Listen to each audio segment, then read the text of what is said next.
Pretty good. How about yourself? Good. That's beautiful music, man. Thank you very much. How long have you been playing? Since I was about 6. Whoa. Impressive. Continuously. I didn't do anything else. Wow. I mean, you know, I eat once in a while. No, that's... I did other stuff. Yeah. Are you guys from here? Yep. Okay. Well, I'm initially from Portland, but I'm from here now, basically. Okay. Yeah. Yeah, very few people are actually from here. Originally, very few. There are some. I run into them. Are you from here initially? No, I'm from Florida and Nashville and Iowa. Wow, okay. I'm from Birmingham, Alabama. Right? I was in a band when I was in Nashville that went down to Alabama and did gigs. Nice. So I think we played in Birmingham. Probably. Yeah. What the hell are you doing here? Apparently there's protesting happening, setting up right there. So we're here to cover that. But for now we're covering you, I guess. Okay, well I'm going to play Kisses and Volcanoes. Okay. This is my piece.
Mmingpha here. So what we're going to be doing is promoting the banning of Confederate flags from Oregon and from Oregon's history. We're going to be promoting the banning and removal of all dead Indian presences from Oregon. And also we're going to be talking about Mmingpha Sangha and We Hugzi. Mmingpha Sangha is the indigenous-oriented Sangha that I started at the Unitarian Church. We Hugzi is the international garden program that I've been working on since the end of March, beginning of April, right when the coronavirus stuff fully hit. And it's about natural food sovereignty for us to return to putting our hands in the earth, growing our own food, and taking care of each other. And it incorporates the practices of Ubuntu. Ubuntu is a tribal South African way of sharing freely with the community, with responsibility being a part of that. So that's what we're incorporating today, and that's why I'm out here. If you're interested, I can show you this is the flyer. It's a flyer. I didn't design the flyer. My friend, who's a part of BIPOC, designed it. I think he did a fairly good job. It's a little bit bizarre designs at the top, but you know, the point got made. If I designed it, it would be differently, but I appreciate him putting the work and effort out. So wherever you are, thanks. I'm not going to say your name. I'm not going to put you on the spot.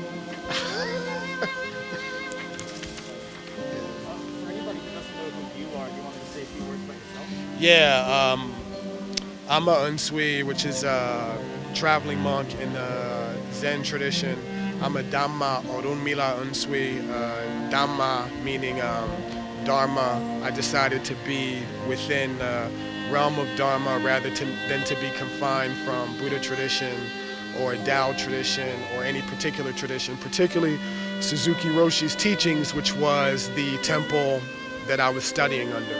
I got offered to become an ordained monk in Suzuki Roshi's teachings, and I decided to turn it down and become an unsui and travel and do my own form of monk life that's more renunciate oriented.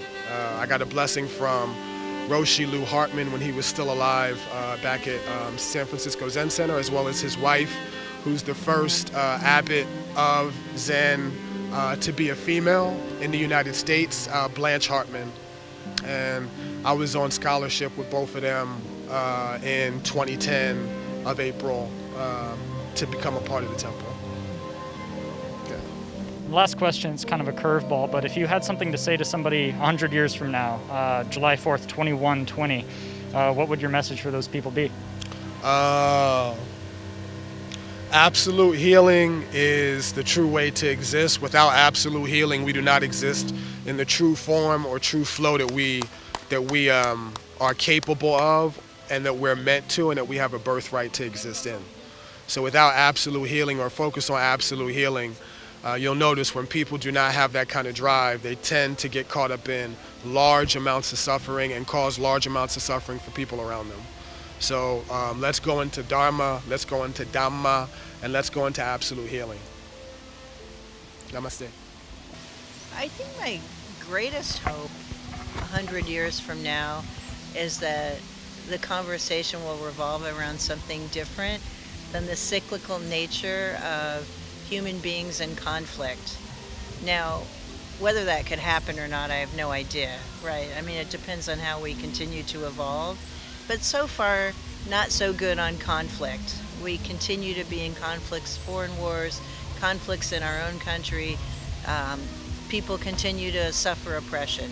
So 100 years from now, I would hope that we would have healed the earth and learned to respect all of the inhabitants of our planet. And I hope that we will learn from the cyclical nature of the seasons and the life cycles of other beings, that we too are part of that cycle, that we are nature, and that we need to work with it in harmony and with each other. I realize that's really your basic utopian dream, but it's nothing new about that. But I hold it, and I hope for it, and I work for it today so that maybe tomorrow we can get there. Nice. And what kinds of things, you're obviously very active in this world. What is it that you hope that you can do to bring us closer to that reality? Anything and everything, honestly. It's like some days I just feel tired of the effort, and I want to honor that in anybody else who just feels tired of trying so hard and feeling as if they're not making progress. You are. Even if that progress is just within yourself and your close circle, you're making progress. So for me, I'm at it in my personal life. I show respect for the fellow inhabitants of this earth, and that's important to me. The earthworm has a job, and so do I, and his job isn't less important than mine. In fact, over time, I think it will show that his job is more important. So I want to respect him. And I work for equity among all people, because people are people. We want to be loved. We want meaningful work. We want to feel safe. We should all have that if we can. So I try to do that in a personal way. A friend calls and says, I don't feel safe, I show up for him.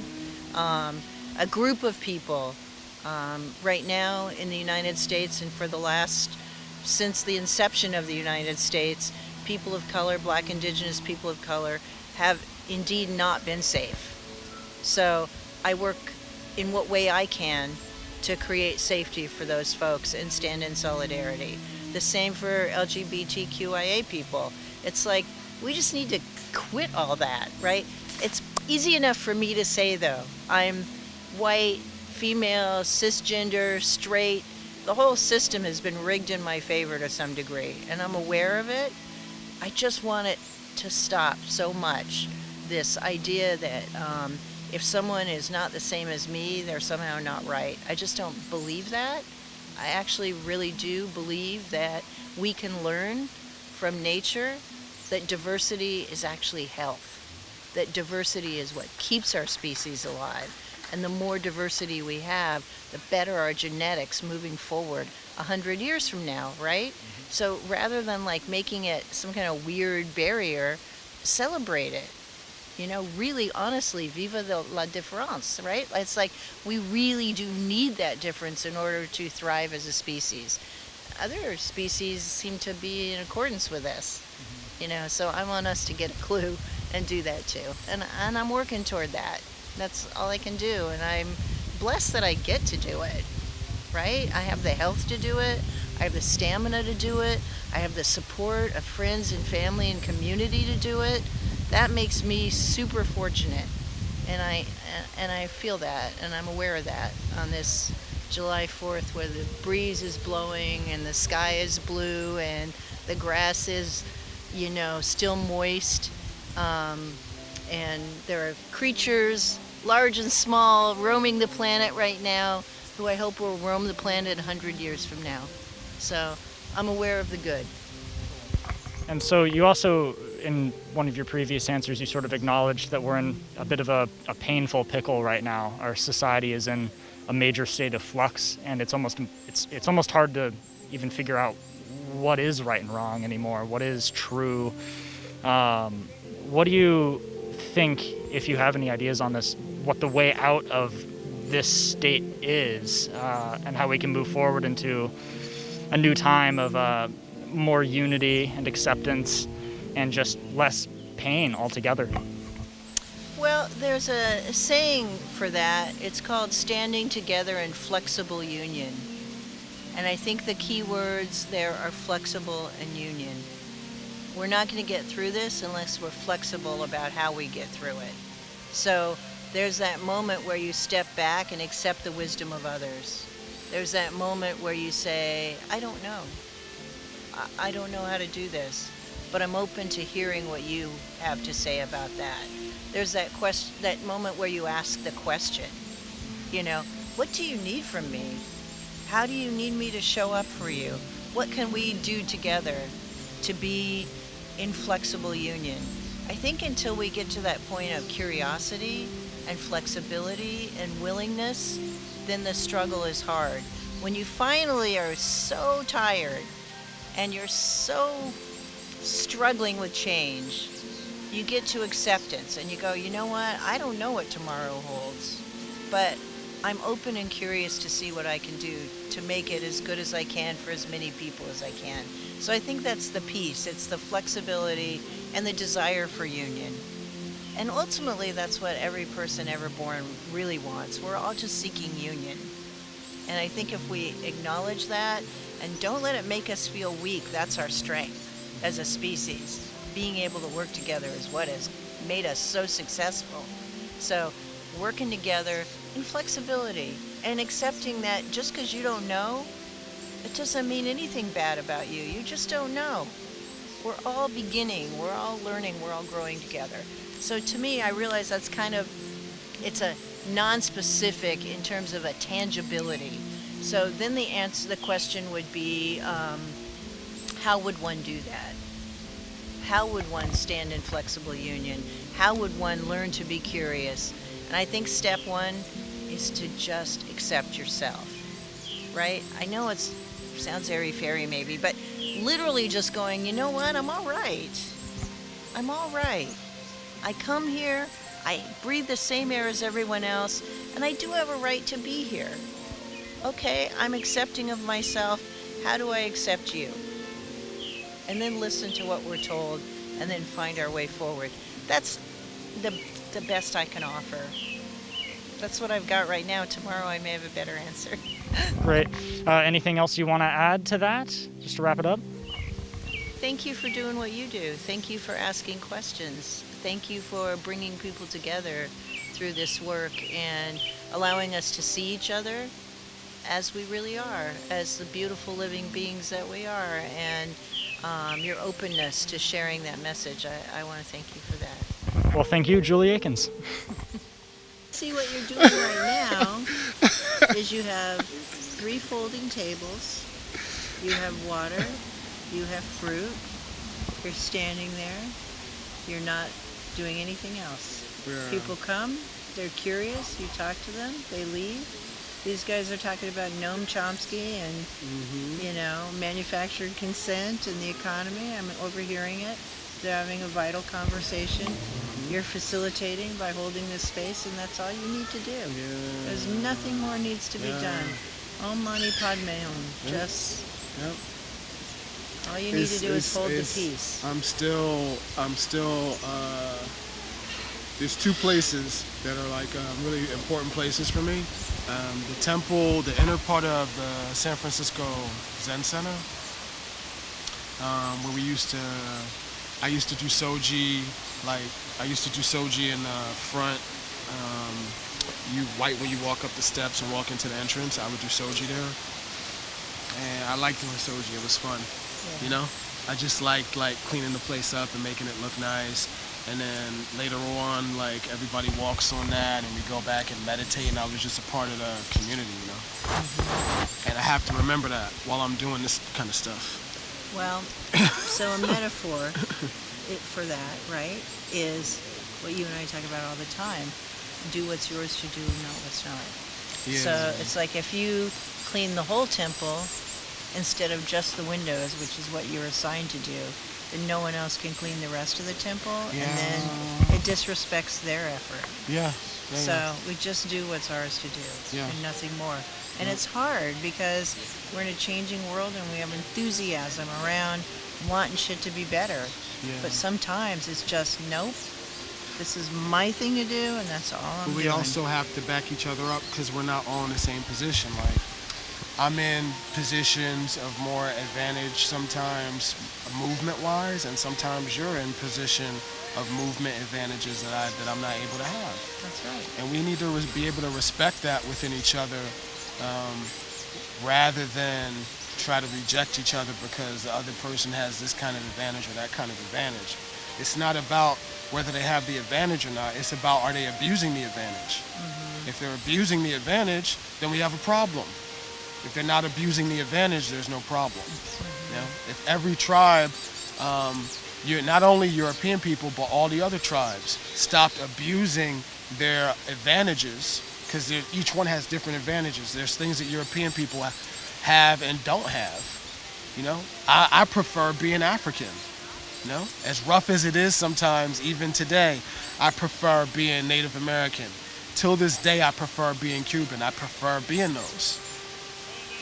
You know, I just prefer that. Meaning, like, I not only honor my ancestors, but I'm glad that they're the ones that brought me here, and what they did for me, that puts me in a different position, you know? It's good that if Europe is going to be involved, that they have certain advantages off of all that horrible stuff that happened. That stuff is horrific.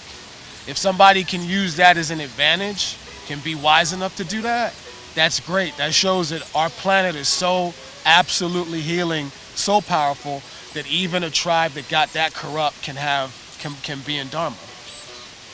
It proves it. And then if it does get carried out like I feel it will, like all the 4 tribes prophecies talk about, then it's over. Because it proves that it doesn't matter what happens, what angle, how it happens. The divine source is absolute. It can come through anything, anytime, any place. People will start respecting each other more. They'll start respecting life towards animals more. They'll start respecting life towards trees more. They'll start respecting everything more. And realizing, like, it can come anywhere. Literally. No? Yeah. And that's what the thing is. Like, people might have reasonable rejection, you know, towards certain people because of his historical stuff, or even in this lifetime, certain things that we've all experienced. People might have a historical or a wild rejection to other people for the wrong reasons. The rejections are there. Can we be divine enough to overcome those things?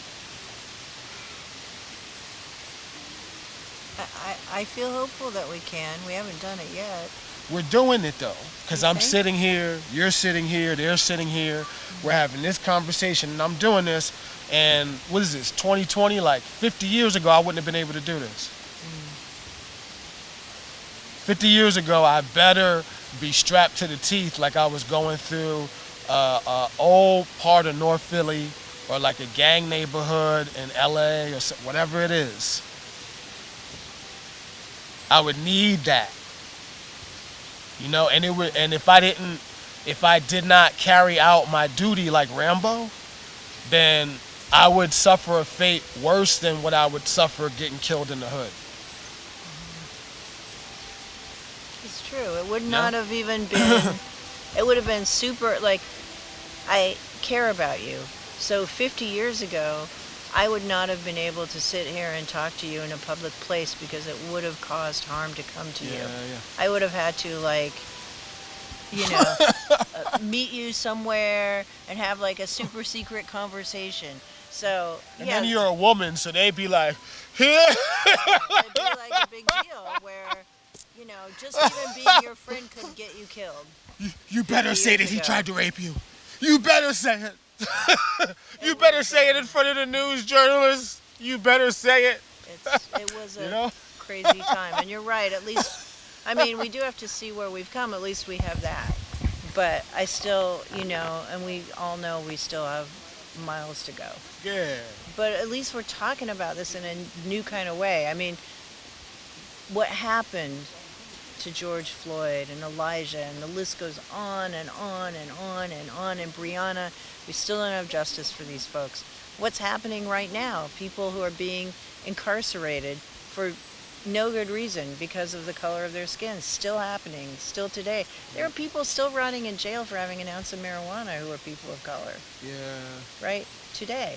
So we know it still goes on, but we do know there is progress, and it's important to celebrate that. I agree with you. Yeah. It's Because important. I mean, we're benefiting from all the work that they did. Not the pieces of garbage and the white bread stuff and the Oreo cookies and the apple. What do they call it in Native American tradition? The apples. I call them the dried apples. The sellout natives, the freaking Twinkies, sellout Asians, and all of the other stuff that happened in between that. Like the momentum of the meteorite-like energy of the people who either slowly had enough of it, intermediately had enough of it, or completely had enough of it, led us to where we are right now. Well, and I think it's important to note, like for me anyway, because I'm sitting here as a clear example of a person in pink skin. And it's important for me to note that I don't have a right to speak really for anyone but this person. I live in my skin and I speak for myself, and that's the only person I speak for. But it's important to note that everyone has their own struggle, and everyone is trying, I think, to solve problems in different ways, and I want to be patient and respectful to the ways that people get things done. For me, here we are, right here, on this ground, right? The Shasta and Tequilma people were here before me. I honor them, I honor their sacrifices, and I'm beyond shattered for what my ancestors did and how they participated in creating a system that is specifically designed to enable people who look like me to do better than people who look like you, or people who look like the original people of this land. And all I can do for the rest of my life is try to make it more fair. That's all I have, and try to be a more loving person and speak only from my own heart and my own experience, because I'm not authorized to speak for anyone else, and I wouldn't have the hubris to do that. Does that make sense? It makes Yeah, sense. it makes sense. Yeah, like a lot of times I'll talk about brown people a lot because we're under spoken about. You know?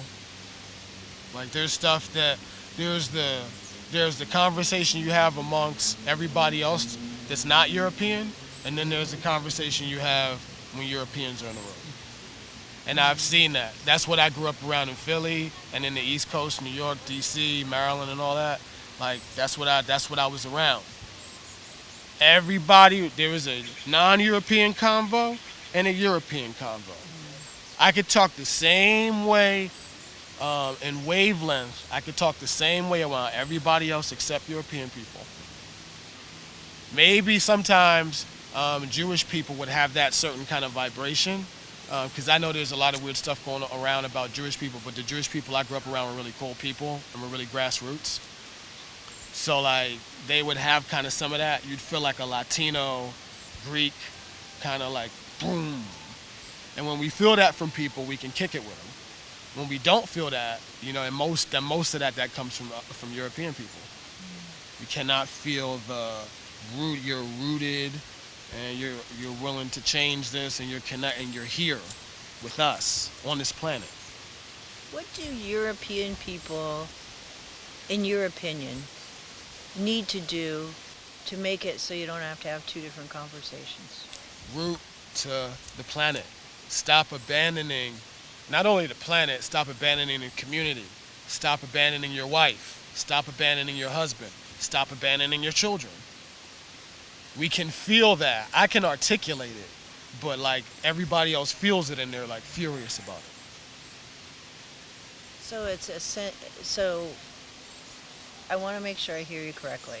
So is it your sense then, and I'm going to put this through my European lens, is it your sense then, and you can tell me if I'm wrong, but I'm trying to understand. Yeah. So is it your sense then that we abandon the planet and our families and our communities because what? We're chasing dollars? Because that's my sense. No, I feel like it's more simple. It's fear. It's fear of wickedness. Becoming wicked because you're afraid of wickedness. You know, the indigenous tribes, the largest world of colonialization, because there's different tribes in different parts of history that have colonialized other tribes or gone to war. But the most degrading that I've learned about, or most excruciating, and the most like, it's as if the devils ran amok, is European history. You know, and like the more I found, because I mix with Celtic as well, but I don't like to talk about it. You know, I don't like to talk about it, and I didn't have any rapes in my family. Like my grandmother made that clear to me when she told me the 4 different groups I was mixed with. You know, but I just had so many problems that I was just like, I can get in some way how some European people have a problem with, because I've had a problem with being native sometimes, because there's, depending on the part of the country, is depending on the personality. Some people were more affected by the boarding school and the whole like the genocidal maniac psychological warfare that was done. They just like kept giving into it. They just kept like, you know, not fight. You have to be a warrior. You have to, with European people, on a tribal level, you have to be a warrior. If you are not a warrior, then you will get colonized. Inside, no. I think even when you are a warrior, you'll get colonized. There's plenty of evidence of people who fought to the last person, right? Or almost to the last person, and were colonized. And then you have like the tribe that and I don't speak for them, and I don't know enough, but I went and visited with the Seminole people in Florida, which I think means like the invisible people or something. Yeah. And it's because the Europeans could never really conquer them because they could never really find them. Like these were like super skillful means people, but they were fighting in their own way. And then some people made treaties, and then some people went to war, and then some people lost and some people won. I think it's like the story of colonizers and indigenous people is like so vast and so specific at the same time for each different group, and like you say, in different regions of the country, and how they handled each other. But ultimately the point has to be made, and you made it better than I ever could, that European people have been colonizing and doing harm to each other and others for a super long time. There's all kinds of weird reasons for this that are not necessarily like, oh, if you're European, you're a bad person, right? It's not like you're born somehow with a genetic like- predisposition to evil. I think that would not be We're accurate. at that point where now I feel like what you just said is more real. But back when Malcolm X and Martin Luther King was around, because I can feel their energy, especially at times like this. No, European people were more genetically like that. You think so? Yeah. Hanging, having like a whole community gathering and hanging somebody. Awful. Awful. Awful. Cutting people open while they're pregnant. Awful. Burning people Yeah. alive. Little Emmett. You know? Just all the stories. And Awful. this was done in Europe too. Yeah, awful, awful. The way the British colonized the Irish. Yeah. It's unbelievable. Okay, you're going to grow all these potatoes, you're going to work in the dirt, and then you're going to dig them all up, and then you think, okay, I'm going to get a potato, and then no, you're going to stick it on a ship, and it's going to go to England, and they're not even going to eat the potatoes, and we don't even need them. We just want you to watch your family starve. We're going to burn the roofs off your houses and leave the walls up so you can't inhabit it, but you have to look at it. You're going to build roads all day, every day, and then they don't lead anywhere. It was this way of demoralizing. But then you think about the British people, and they also had been demoralized by other people. So it goes on, and the Spanish and the Portuguese, and every culture has its story to tell about being brutalized. I don't think anybody, though, I don't know, I'm not a historian, but what's happened in the United States in terms of the way people of color have been treated in this country since its inception, it's hard for me to imagine something more brutal. I'm not here to say it didn't happen somewhere, and for those people who are Armenian and experienced that genocide, that was also horrific, right? Like, I don't want to get in a comparison about the worst evil, but slavery is... Slavery was... And it was like genocidal slavery. Right. It wasn't like one or the other. You know what I'm saying? Right, yeah. Usually there's genocide or there's slavery. Like, a person makes their mind up. You know what I'm saying? They're clear. I don't want you here, or I do want you, and we're just going to subjugate you forever, you know? Unless you rebel and da-da-da-da-da. No, they're like both.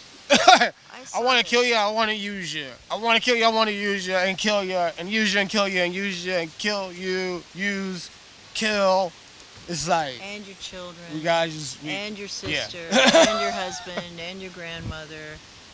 On and on and on. Multi-generational. And this is with Native Americans, too.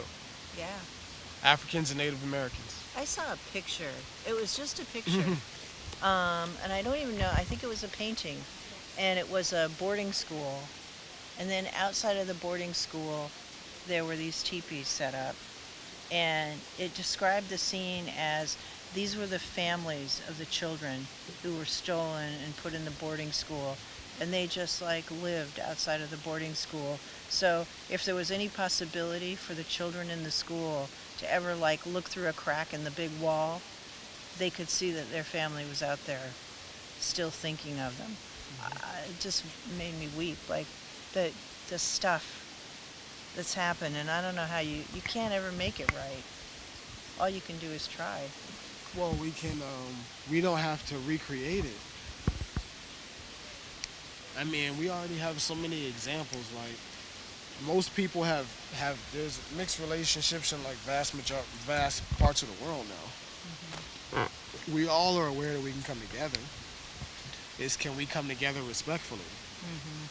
No, where we want to come together, but we have to come together respectfully, and we have to come together like in a deep way. Once the respect happens, the deepening happens even quicker. Yeah. Yeah, that's true. Yeah, but you're right. And you end up going places you didn't think you were gonna go when you started. When I started respecting you when we did SOAR, it's very different from now. It's true. You know, that's the kind of possibilities that respect carries. Respect is incredibly important. And it can't be fake respect. It has to be genuine respect. Because respect is connected to aloha, connected to compassion, connected to deep devotion. It's connected to people who like feel honest about living their life. And honest with themselves and respect for themselves. Yeah. I mean, right? It's like we talk about this. It's an inside job. Yeah. It starts there. Yep. Respect for yourself, peace within yourself, calm within yourself, live in the Dharma, honoring the precepts of doing no harm, understanding we're all on the great wheel, right? All at different times. Sometimes you're at the bottom of the wheel and you're just like, I'm at the bottom, and then other times you come back up, and this is just the cycle. Great love, great suffering. This is how we're changed. We know these things. We live these things. These things make a difference. These help us to be respectful to each other, to see beyond the skin and the culture. And with these guys, very like these guys. Yeah. I mean, I'm not as cute, but I have to be I have to be focused. I know. I have to be focused to make sure like I keep relaxing and just doing it honestly. It's Yeah. hard because it's hard not to let. I mean, I don't know this in your skin and in your life. In my life, I struggle not to be enraged. Yeah. That And hits I me a don't lot. even have the freaking level of suffering that you have. It's amazing that I think it's like good that I chose to be an unsui and didn't become an architect first or a music artist or a deep academic scholar or whatever else I could have become, an athlete. I could have become a lot of things, but this was the thing that was gonna make sure I didn't go ballistic on the world. This was the one that was gonna you're not gonna go crazy and make a whole scene and do a whole, a whole thing. You know what I'm saying? I don't know how to describe it, but like a mix between Malcolm X and Rambo. Right? Become a monk. Then you can hone your energy like the ancient Shaolin monks, and you can get deep like Thich Nhat Hanh, and you can be in that real genuine space. And because I have an affinity for being old-fashioned and wanting to just marry one woman and be celibate until I get married, or a virgin until I get married, because of those aspects of myself, and wanting to eat healthy and take good care of myself and eat from the land and eat from the earth. Because if I don't, I just feel like I'll get sick, and then also to be able to have whatever nutrients I can get from Africa as well as this country, Like those things are the things that are important to me. Those things are important to the indigenous monks in Jiaoling and in Wudang. Whether they're, I think, Wudang sages, but that's what I resonate with. That's how I'll be able to be who I really am, who I truly am. I've always felt that way since I was like a child. Well, So this was like the best way for me, because if I had been an athlete or an architect, which was more likely, or music, which was even more likely, which I'm still gonna do, I would have definitely been like Malcolm X Rambo. And although I would have made a change, I feel like I probably would have got killed. Like it would have been like a Scarface ending, It's like I ate too many pot brownies, because I don't mess with hard drugs or nothing. I ate too many pot brownies, and I'm just like, and the FBI comes in, CIA, and I'm just like, and they're shooting, it don't matter, I'm just lacing them. Just laying them down, bodies is hitting the floor, back, front, everywhere, everybody's just catching it, and then I didn't tell anybody, but I secretly put C4 in the whole house. I do the job. Bye, Violence? That's without me being a monk, the athlete, the possible Colin Kaepernick or LeBron James or that kind of arena things, or the architect, the designer and architect, and I did it more almost like the Obama-like way, that kind of thing, or anything else. I would have been really, really cool and well kept, and then I just flipped out on all y'all one day. flipped out. And I would have slowly planned it, and then I would have just flipped. So this was more honest. I got to leave the things that I really didn't like about the world. Like not just the stuff about the planet being polluted and murdered almost to death, or about the racism and the tribal disagreements, or about the murderous brutalization of animals, or whatever else, subjugation and torturing of children, the intense heavy-duty level abuse of women. Like it's like different sagas of it. Like I don't have to deal with all that.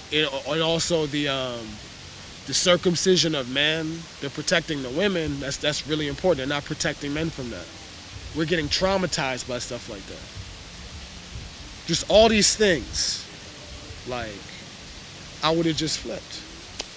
Being in Dharma helps me not do that. It helps me look at what did I do to get myself involved in a dimension like this? What did I do to put myself in a world like this? What were my decisions? I'm the one who has the divine power to make the decision. There's a deeper divine helping me through the whole thing, but there's enough divinity within me that I'm the decision maker and the choice maker. I have to make very good choices in my life. That's how I show that I'm in alignment with the divine source, by making good choices. The divine source is a good choice. I need to make the correct choices.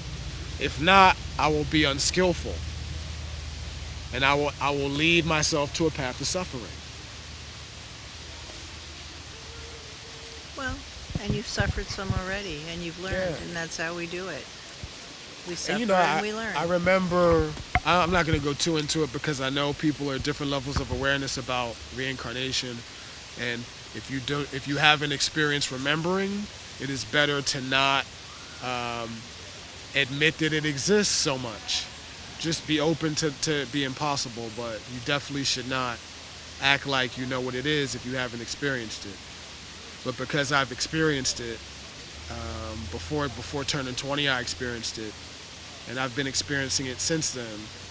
I can say, like, I got myself in this world. I did things, I made decisions in other incarnations that were removed from divine source, that led to me needing to go through all these things to reconnect with divine source. I created this situation, and I'm creating a way out, not only for myself, but for people around me. And that's what's gonna make the planet change, when we realize that. At the very least, if we can realize that.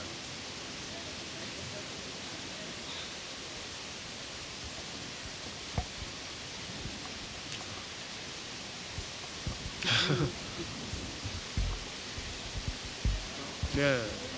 You want to say anything? I feel like I talked plenty.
Yep, that's what happened. Whoa!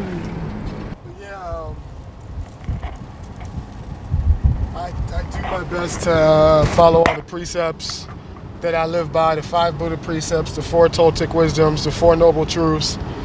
I have 3 personal values that I take from myself: to never return to the working world and work for money ever again, to never barter, to never do trade, just to collect donations and continue to share my gifts with people, to continue to not be affiliated with Babylon or with the government, with dangerous, wicked establishments as much as possible, and to consider everything sacred on our planet that is sacred: the plants, the fauna, the positive attitudes of people, all of those things, you know, to support those things, and to treat them as sacred. So basically to treat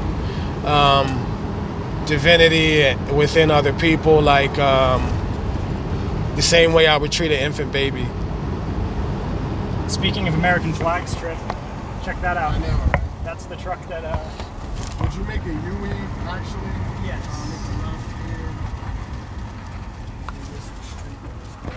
Sorry about that. All right. Which street was it? Oh boy. Flags. Are they actual flags? Yeah, the Kart. That's what I have to do. Let's go. Cool. BiMart.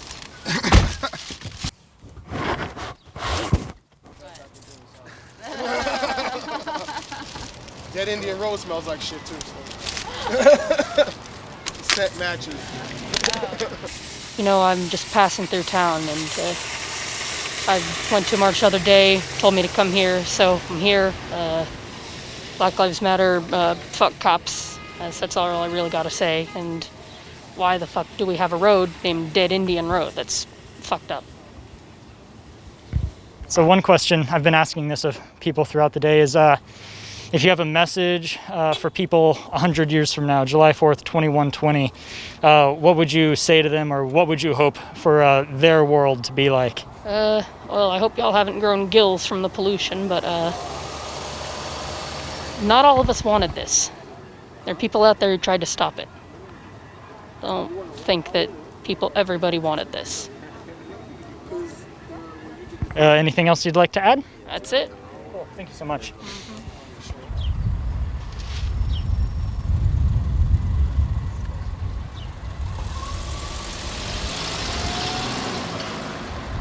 It's mostly just like say what you want to say, kind of an open platform. Okay. This is designed for people in like 100 years, July 4th, 2120. Imagine they're watching from their future time, far removed from all of this. What about now would you like to say to them?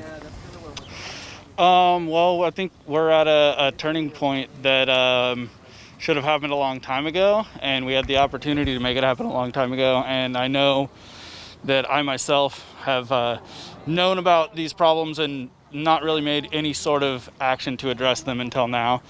And so I think it's important that we all do that. And to anyone who's upset about the changing of a sign name or the taking down of a monument, I just have to say everything that we as white people own is based on slave labor that happened on stolen land. So we have no right to it at all. And you can cry all you want, but the fact is we have to be ready to let everything that we possess burn to the ground in the name of black liberation and indigenous liberation. And if we're not doing that, then we're not doing anything.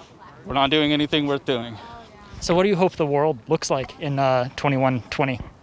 Honestly, you know, who knows? There's so many variables that could affect it, but personally, I would like to see a massive redistribution of wealth and change in the justice system and the legal system that results in marginalized people no longer being targeted and oppressed in the ways that they are. Anything else you want to add? No. Okay, cool. Thanks a lot, man. Yeah. Yeah, because it's like, this needs to stop. What about the Confederate flag? What's going on with that? The same thing, like we're trying to get Confederate flags banned from Ashland, Oregon. I thought from Jackson County. The whole county. The whole county, but it's better to have it the whole state because the whole state used to be a KKK state. Oh, yeah. You know? One big sundown town. Huh? Just one big sundown town. Yeah. Yeah, it is. You know, there was a whole there was a whole article on it in the New York Times about how Oregon was such a racist state, and it was awesome. There's an activist in Portland, and she was interviewed, and it was right on the headlines of the daily New York Times sent out. It was amazing. It was awesome. I can't remember what her name is, but she's an activist in Portland and an educator about basically racism and conversations and all of that. And it was right there. You know how many people it probably went to? It must have gone to 100, like at least 100,000 people. And Oregon was boom. It was Oregon and our history, our legal history of KKK-ness. Yeah, y'all ever been to Klamath Falls? I've been there. Yeah, I had to stay there for several months a while back, and you know what the state of Jefferson is? Yeah, I've heard of it. It's basically like they want to set up their own 51st state. There's no taxes, and it's all white people, and Yeah, But that's it's what I been thought. co-opted, the It's state of eugenics. It's eugenics all over again. yeah. But the state of Jefferson has also been co-opted by the other side as a progressive state. But it has both connotations. It's like That is that. what That's I've that's seen. That wasn't basically my experience. that's basically the story of America currently. Yeah. Is the KKK presences that started it are trying to take back what they feel like is rightfully theirs. But Yeah. because they're genocidal maniacs, it never belonged to them and it never will. And everybody has to recognize that. You know, because this is a genocidal maniac sign that we're destroying. You know, even though right now I'm deciding to do it more psychologically than physically. I told different people from the native that are involved with the native councils, if they don't do anything about this in the next 3 to 4 months, we're going to return here, and the next time we're going to be way more organized, and we're going to actually fully carry this out and destroy the whole block. The whole All of it. The sign? The sign, all of it. Not people's homes or anything, but any sign in sight, all of it. I promised this time I wasn't going to do that, but if they don't change it, if they don't show results, then I'm going to show results. We're going to show results. Because this thing is like, it's like watching a decapitated head. Well, it would be just great to have letters to the editor and people marching and all of that stuff. Yeah. That's been happening for I 60 odd years, and nothing's happened, so. Yeah, I hear you. I mean, but this time period is different, and I have faith in this time period, and I got to do what I need to do in this time period to make sure that I'm not being lazy and sitting on my behind. I got to make this change happen, you know? I can't sit down on this one, you know? Especially not now with all the drama that's happening, because if we don't look after each other and take care of each other and do responsibility to each other and take action wisely but also powerfully, then we're just going to keep getting played around and rolled over, you know? And that's what's going on right now. We're not being taken seriously because we're not behaving like it. We got to behave like this is our planet. Native people, African people, we have to behave like this is our land. Whoever has more rights than the others to it, we still have to take responsibility for what it means to be that. And that's what I'm doing. Not only as an indigenous person, as an African person, as a person mixed with Native American and Cuban, that's what I'm doing. But as a being, that's what I'm doing. We have to take responsibility.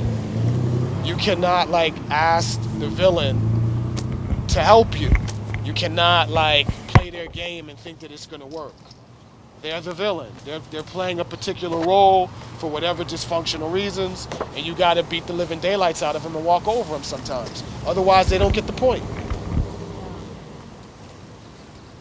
You know, and we're not admitting that. A lot of the change that we've gotten up till now is as a result of the fear of direct physical action or actual direct physical action taking place. What's physical action to you? Meaning self-defense, fighting, rioting, and peace marches, all of it. The swirl of all of that for someone that's trying to oppress you is too much to deal with. And we keep acting like that weapon that we have that we can use, that there's something wrong with it.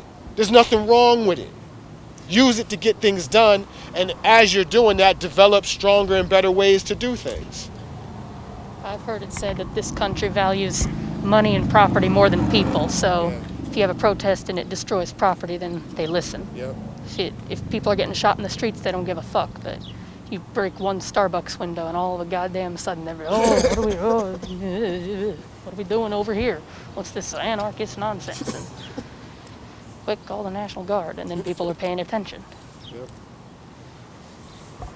So I'm not like promoting like, hey, let's always be destructive. There's just times where when people are physically attacking you and destroying you, that's what's going on. I like did my best not to research this news story because I felt like it would piss me off too much today, but I heard from my friend that's involved with news stories that Trump is in Mount Rushmore today. He was there last And evening. I'm mixed with Lakota, and that's Lakota land. Right, and they told him he couldn't go. No? They blocked the whole road. This dude is just being blatantly and openly disrespectful. I've had it. Yeah, he is. And You know the guy who carved Mount Rushmore was a Klansman? Yeah, I bet it was, because that's a sacred mountain to the Lakota. It is. Yeah, it was the 6 grandfathers, and they blew that shit up. Yeah.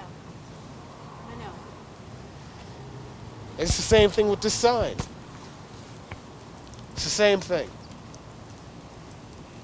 No, so whether it's like 20 of us or 30, you know, we need to like take power in our hands and do something about this now. Yeah.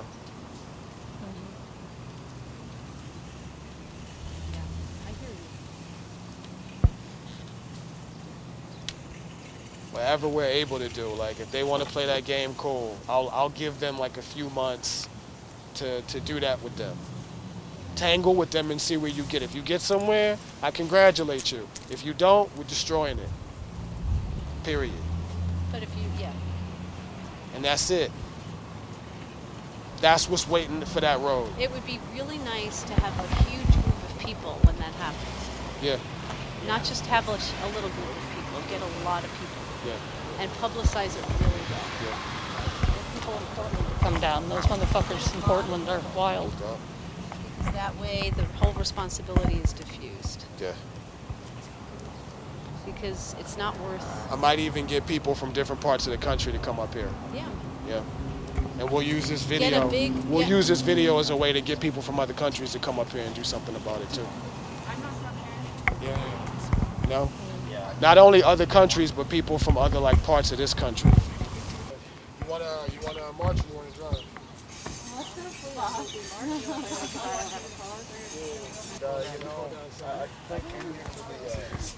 Stand up for the American Indian people to have the name changed and all of this, you know. Yeah. But I'm not sure if my heart's in the right place today, so I'm gonna go. All right. But I thank you for your Yeah. time and dedication. I appreciate you thanking Oh. me, man. Oh. And check, because we're going to keep doing this like over the summer. I'm going to do another event on August the 1st. I hear you. And I'm going to keep this conversation going, man, because We just gotta take the dead out of it. How would they like it if we put It dead ain't- on Dead you Immigrant know, Lake for 10 years? if How we would put, that what if sit? we made a I Dead don't Cop think they Memorial like Road? that. Then would they like that if it was Dead Police Memorial Road, a Dead Redneck Memorial These Road? Washingtons You know? want to keep this road the same way. They literally cannot find the historical meaning for why it's that way. It's just a way to remember what was done to the people here, to pull them Yeah. out. They were given land in Immigrant Lake. The white people's ceremony over there, Yeah. their cemetery, that was built there because of the Indian Wars. And you know what they did to the indigenous people's ceremony? What? Their cemetery. They built that Immigrant Lake Dam. It's underwater. Downtown Ashland, that's the heart of the village. The Table Rocks was the reservation. They were chased up there, being slaughtered just like at Wounded Knee. The whites say that they let's- jumped off Table Rock. They were thrown. You know? Let's march, man. This is why I came to this march here Let's too. march, man. They gotta Let's- get let's rid just of march that. anyway. They don't understand. You know, they don't teach you this in school. Sunday was reserved to go around with the Gatling gun, you know? But yet they want to keep the dead Indian there. But yet they don't honor what was really done because they say it's historical, but they don't really honor the real history. That's about all I really know on that. You guys have a beautiful day. You too, brethren. Namaste. Keep us in your prayers. All right, let's get ready to go, y'all. Because we wanna have enough people where we can just march. If we're all together, we can march all the way down there with these signs. And if we don't have enough people, it's not going to be easy. You know? We march. All right, cool. Is everybody okay with marching? All right, let's go.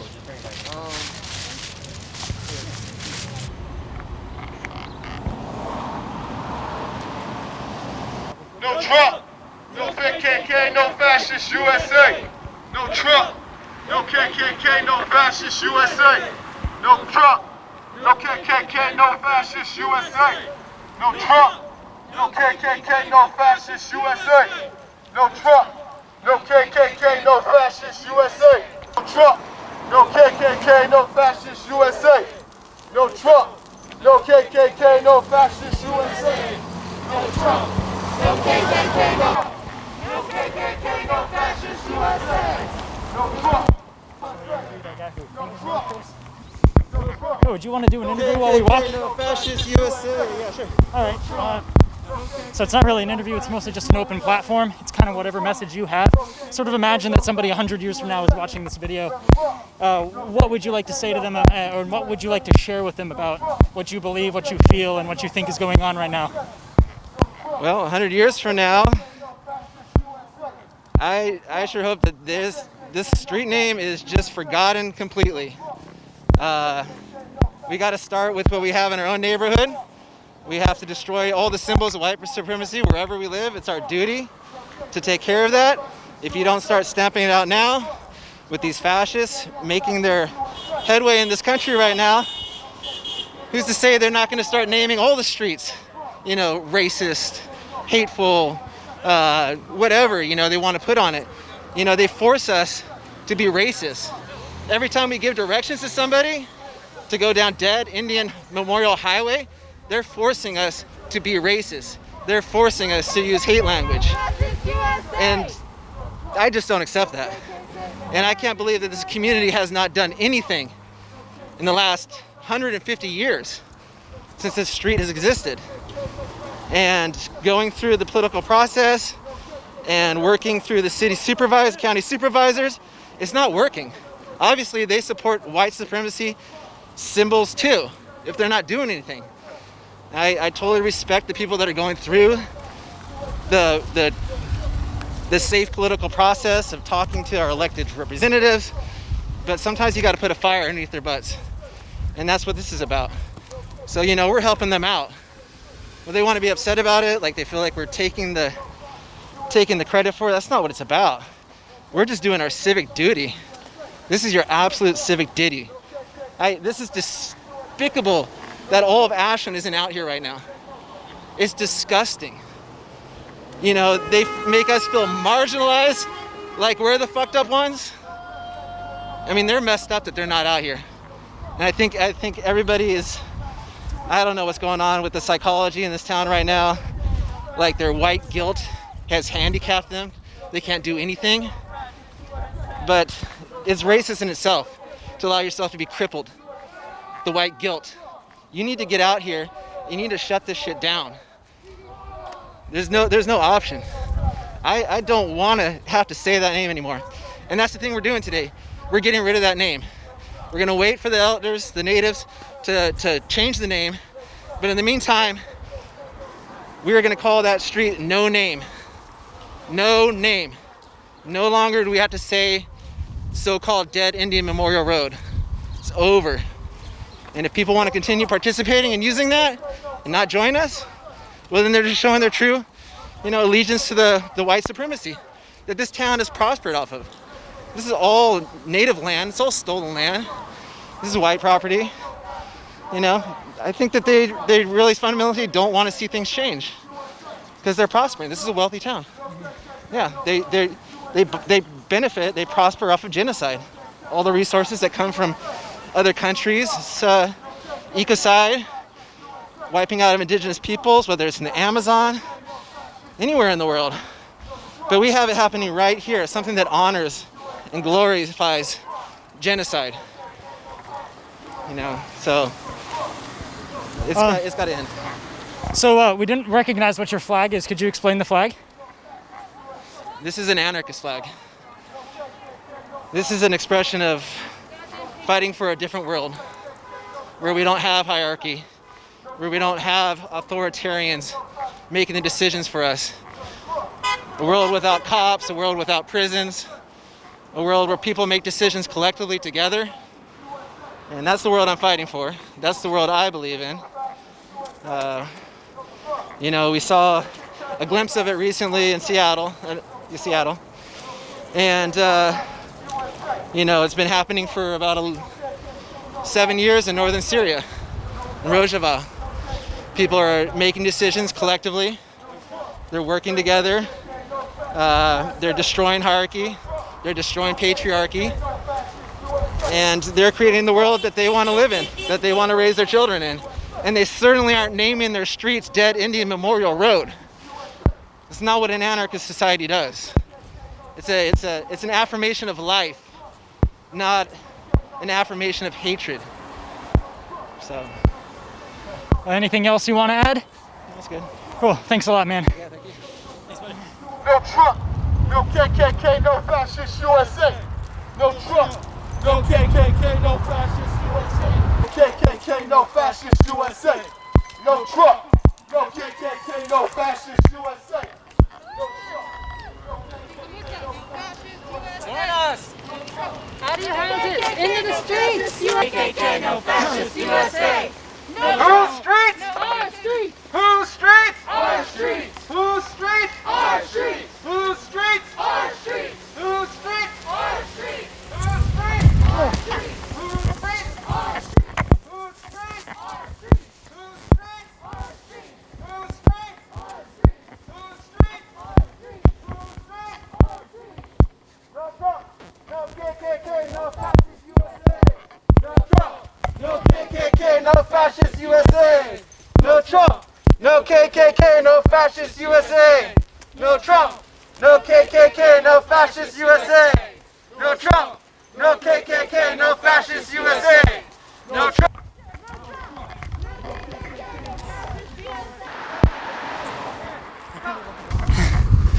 Okay, so here we are at the Dead Indian Memorial Road. Here's the Dead Indian Memorial Road sign, the object of great anger on the part of these protesters. Initially, the sign was given its name because white settlers in the area walked up into those hills and they found 2 dead bodies of Native Americans. And being at the time that it was, the area colloquially became known as Dead Indian. And once the road was built, it became known as Dead Indian Memorial Road. And today people aren't too happy about it, as you can see. No Trump, no KKK, no fascist USA. No Trump, no KKK, no fascist USA. No Trump, no KKK, no fascist USA. No Trump, no KKK, no fascist USA. No Trump, no KKK, no fascist USA.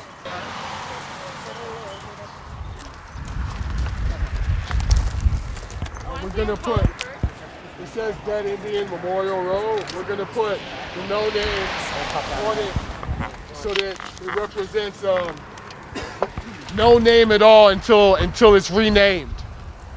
Interim name. Yeah. Yeah.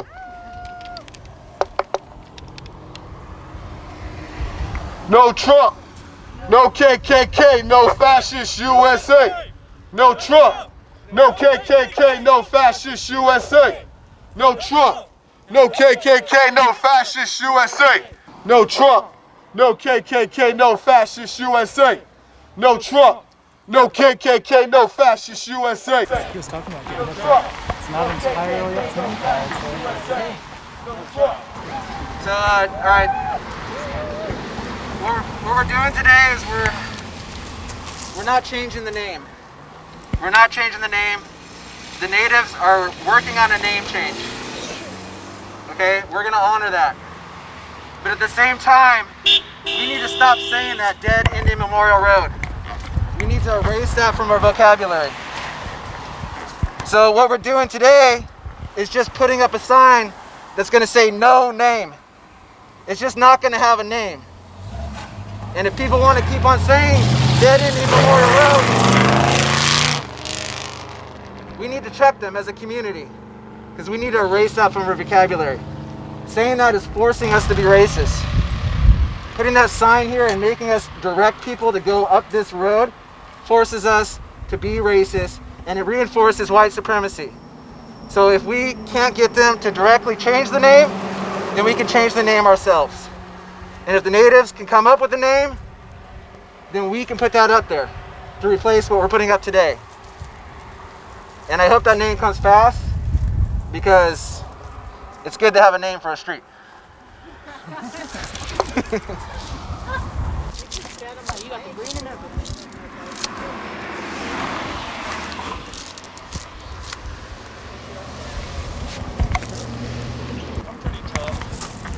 Kind of heavy. Pretty sturdy. I mean, if there's a lighter person that wants to get up there, so I don't break this guy's back. Are you lighter? Yeah, I just I know I'm not light. All right, sweet.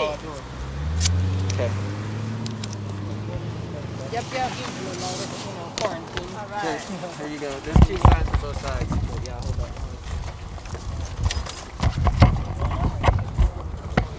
on. No Name Road.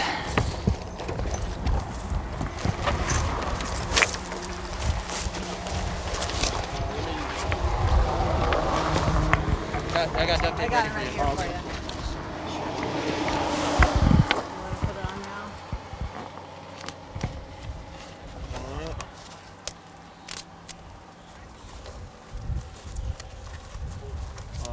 Hold this for me. No Name Road, all right. You able to reach it? It's still a little high, isn't it? Watch out.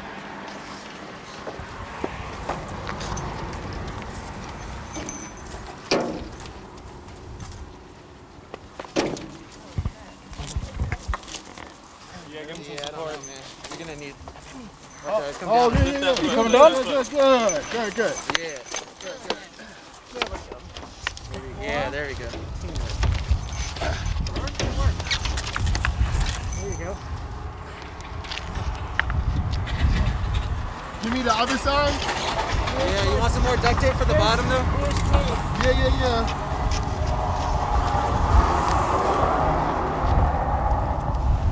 All right. Yep. You got it? Yeah, I got it. How about another big swatch there while you're up there, bro?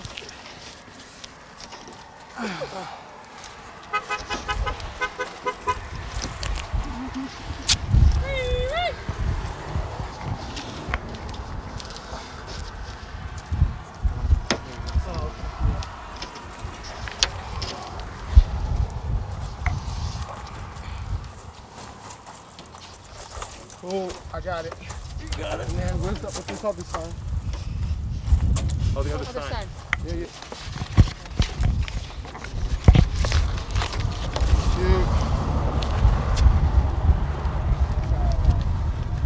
Another duct tape.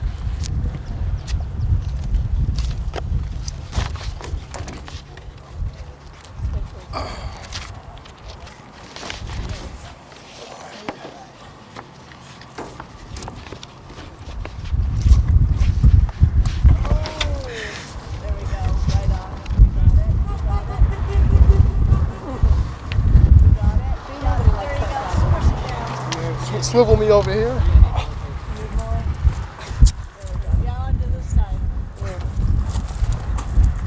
Hell yeah.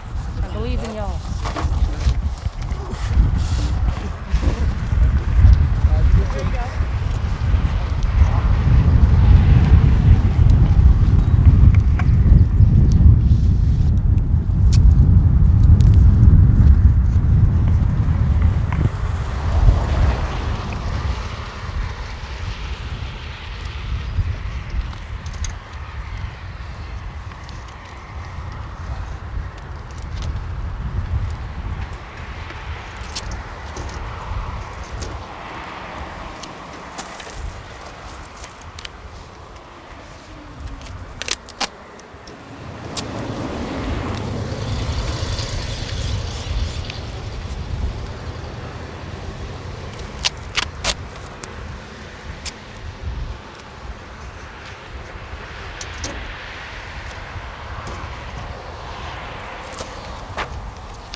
Looks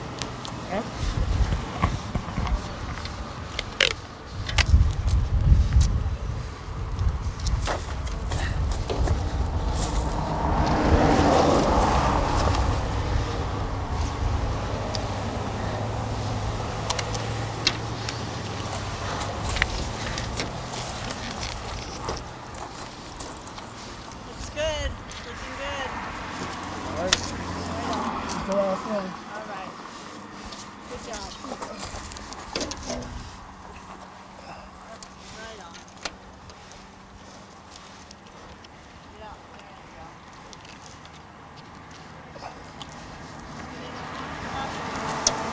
All right.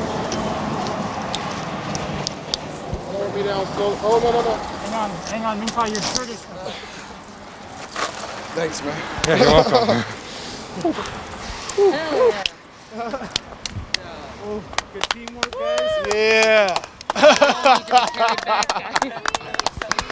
Yeah. I'm gonna say this poem.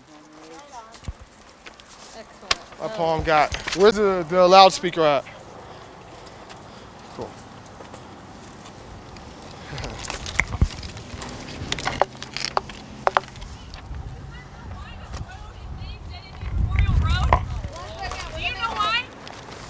Because there's a massacre. Up here. Do we want to forget that? They were massacred here and marched up north and their identities were stripped away. If we don't have reminders, it's going to keep happening. No, if we don't take down the goddamn reminders, it's gonna keep happening. Also, we're going to I'm mixed with Lakota and Seminole. I'm tired of looking at this disgusting sign. It's trash. My husband's Monacan Indian from Virginia. Thank Aren't you. you tired of looking at this crap? Are you not done with this?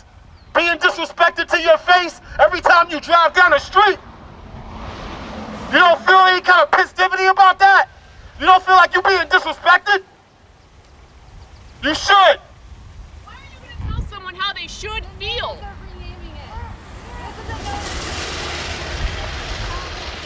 We're not taking responsibility for renaming it. We're just marching here to make it clear it's disgusting. Simple as that. Well, then why don't you name it something appropriate? It's up to them to name it. Well, no name. It's up to them to name it. You guys need to use We're your renaming brain it. We're just and get moving it. through a process, okay? And we are I get where you're coming from, but it's up to them to name it. You guys need to hang up your smartphones and live. Okay. Thank you. That's what we're doing. Thank you for your input. You do the same.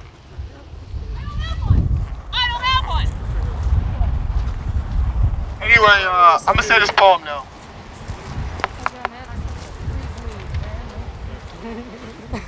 This is a poem I said at the vigil for the females that are victims of police brutality in 2020. And I'm gonna repeat it, even though it's already probably recorded.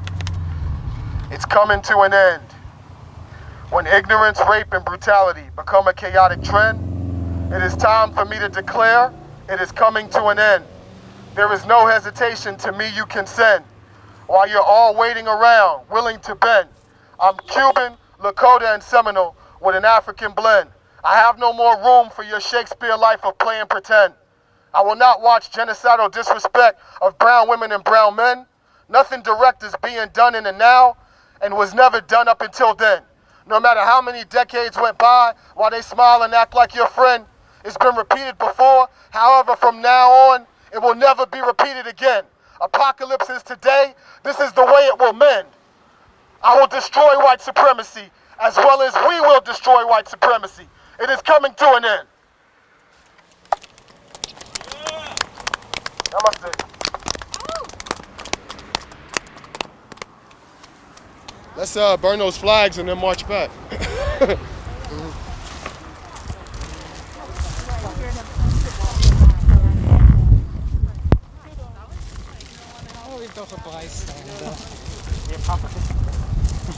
Yeah, they're gonna put us out. Anybody else who wants to burn a flag? I would very much love to burn it. I do it every year, but I didn't manage to get my car when it's on the street, so Got that fire? Chris, you got the fire? Yeah, I got some. Does anybody have all the necessary fire safety stuff? It is fire season. Oh, yeah, you might want to cover your faces. This guy is... Well, yeah, but also putting it out. Also fire season, and we're about to start a bunch of little mini fires. I know. I don't really feel comfortable participating in that unless we have all the like safe fire stuff. You can build a fire pit close up. Okay. Well, I'd put the flags down in the meantime because it looks a little patriotic. Yeah, true. Yeah. On the ground, prepare for they don't blow. There's really something like kind of sacred about doing this whole fire thing. Here, this should provide some kindling or whatnot. If anybody else wants to burn a flag in the pit, you're welcome to. I'm gonna do a Omani Padme Hum chant for the people, Native people who passed away in this area that were massacred, as well as for us to awaken and uplift our spirits. Cool, you got some water. I appreciate that, man. Fire safety, very important.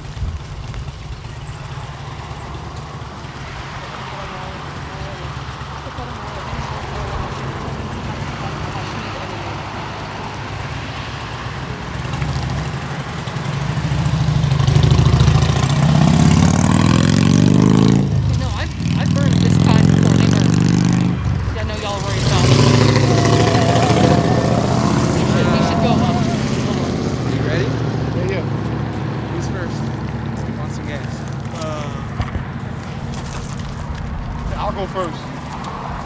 Best to lay it flat, maybe. All right.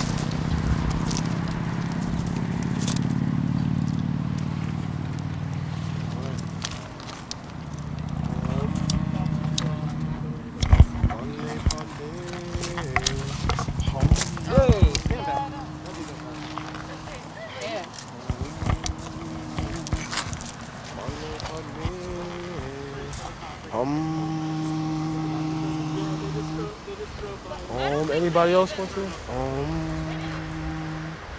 Money, Padme. Might be a good time. Money, Padme.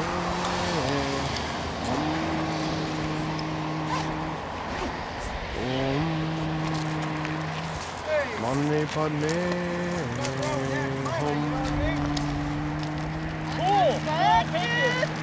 You see what that fool just said? He said there's nothing wrong with Aunt Jemima. He actually said that. Yeah. Come smell the bacon. Monday, Monday. We'll be fine.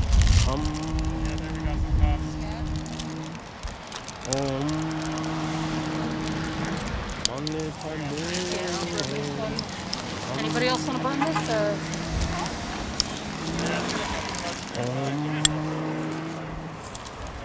Monday, Monday.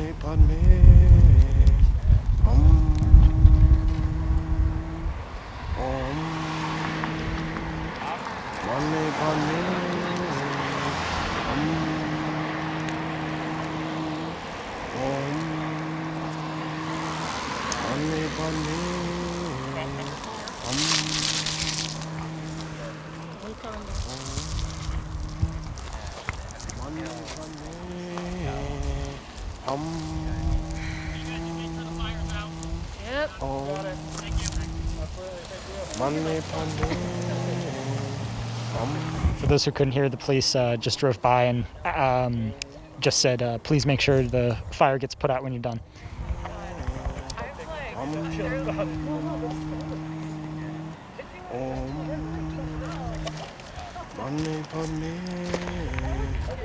Said thank you out of habit, and I was like, why did I say thank you?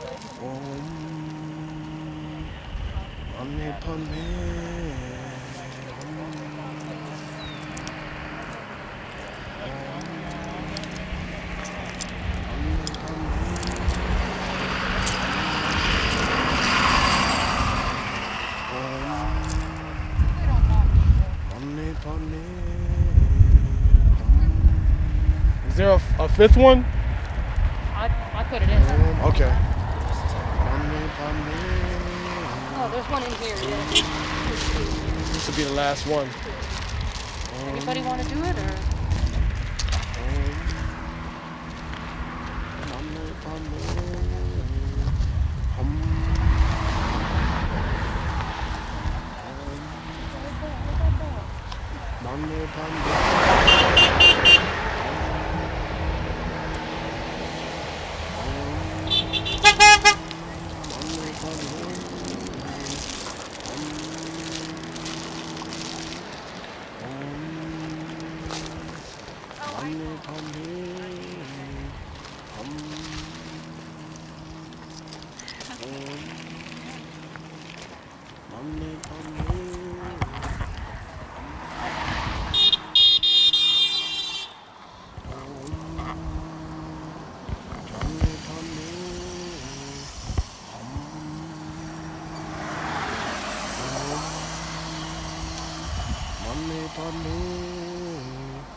Hey, could you take a picture of it? Did you take any pictures? I didn't take You didn't? Could you take a picture of it and like text it to me? Let's get the video from over there. All right, cool. Oh, there you go. I guess I'll get some pictures. I guess I'll try to. Can Tripp give me pictures of like different parts of the video? Absolutely. All right, now I can put it on Instagram. Totally. Cool. All right, we're good. Yeah, Mmingpha, I think he's rolling. You're rolling, right, Tripp? I don't know if he can hear me through. He doesn't have. Are you asking me or him? I'm on Instagram.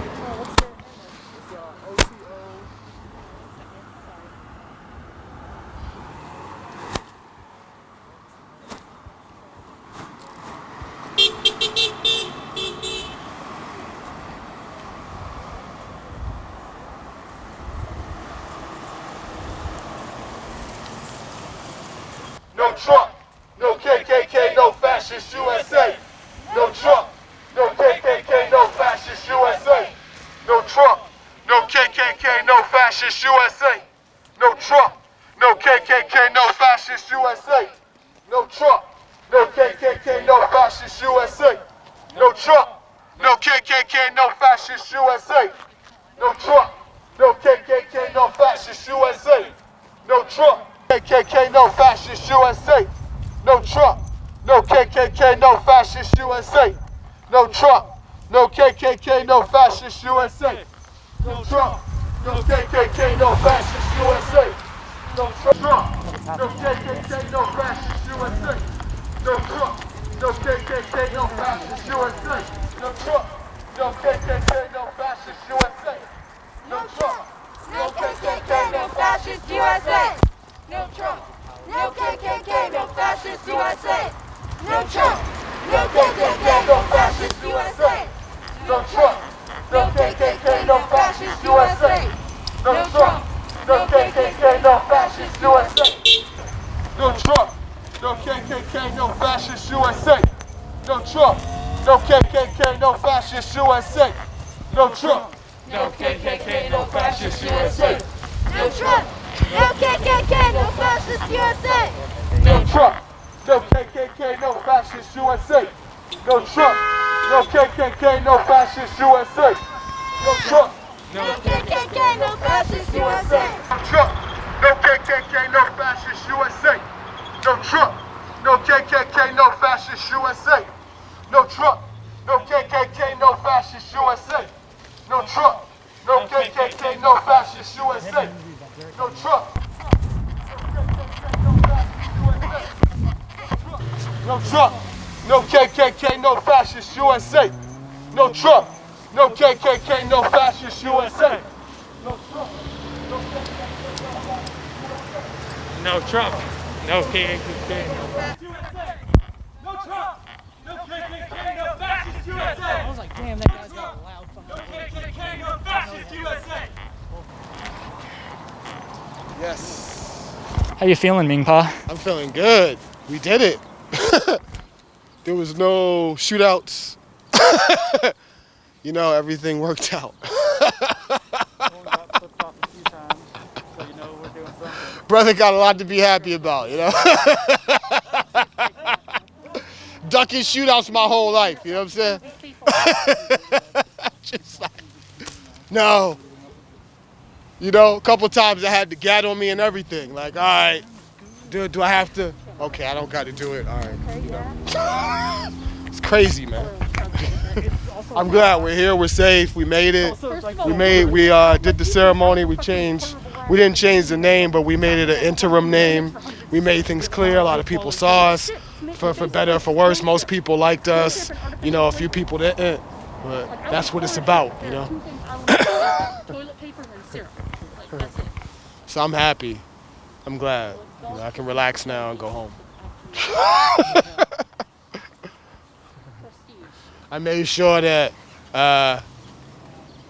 people who like Euro-colonial society did not enjoy 4th of July the way they wanted to. That's good enough for me. Well, any final words? Absolute healing, like I said earlier.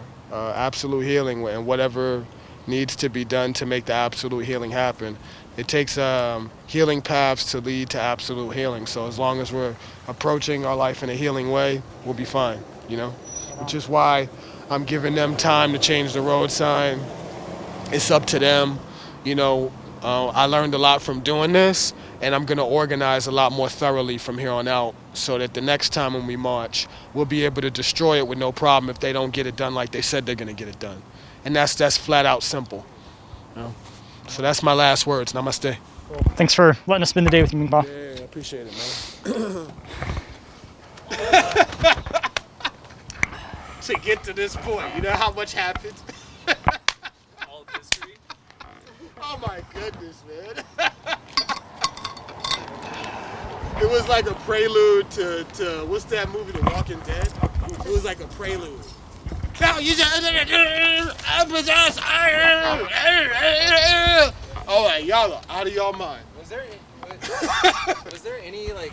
Was there anything backing up what she said? Like, 'cause I haven't heard that. Well, it's like, you know, some natives don't get along. You know, this is a lot of weird stuff. But right, but I mean, like, I haven't heard that it was memorial for a. It just seems like, I mean, it's not my call to make, but it seems like there's probably better ways to memorialize something than naming the trauma of what happened. But this is really about people, native people around here, and ethnic people, non-European people in general, not being unified and not being organized. That's what this is coming out. And then this is also about people's fear of white supremacy, including native fear of white supremacy. There's some natives that are shook. They ain't ready to roll up and do it, you know? But they're not ready to, when there was a brother that was burning it down before, I don't think that they were as well known. He didn't have as many people who knew him. Now there's a whole movement and there's things happening and people know, but they got to stop being scared, you know? Because, like, it's still a monument to the. I mean, I can understand being scared of white supremacy. I do too, But it's not time yeah, for that. I mean, yeah. Also, I'm white, so I have less to be afraid of. But it's like it's not time for that. Yeah. That's dead, you know. And all you're gonna end up being is dead, like the name of that road, if you keep falling for it, you know. And as long as that symbolism is there, dead Indian, and they keep allowing it, they're gonna be dead Indians. You know? That's my whole point in doing what I did today. Yeah, I'm not trying to erase anything. For sure, I'm not trying to erase anybody's history. That's not my aim. But I would like them to actually maybe have their voice, you know. And I totally want them to have their voice, but they've been saying the same thing over and over again, and nothing's getting accomplished. And it's not only disrespectful to Native people, it's disrespectful to brown people, and on a larger level, it's disrespectful to the whole freaking community. It's disgusting. Like, this shouldn't even be there. And it's like I'm from a different place. I'm not from Oregon. It's like they don't get that. They're trained to think that that's appropriate, that something's going to change one day, instead of they don't feel how disgusting it is. You know? And when you get like that, then you're not really Native anymore. When you don't feel how disgusting it is and you're willing to like destroy it. You're too scared of white supremacy, or you've made deals with people to be a part of white supremacy and all this other. I don't got time for none of that crap. None of it. Yeah. I mean, and like I can fully own that. Like I don't always take the right action, but I'm trying to take some action and follow people that it seems like are doing the right thing. And yeah, it's just hard. It's hard to not get discouraged about acting in the wrong way. So I'm just trying to act, and if I do the wrong thing, hopefully someone calls me out on it and I can learn from that. But for the time being, I just gotta act, and I don't want to stand for any form of any form of action that allows white supremacy and colonialism to keep on in the insidious way that it has been. So that's where I stand. I guess I'm just trying to learn and trying to take action and learn as I'm doing it.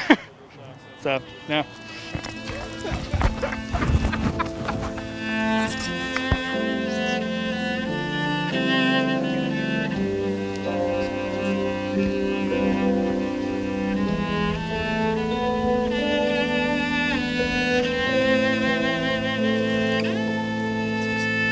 Have to adjust it.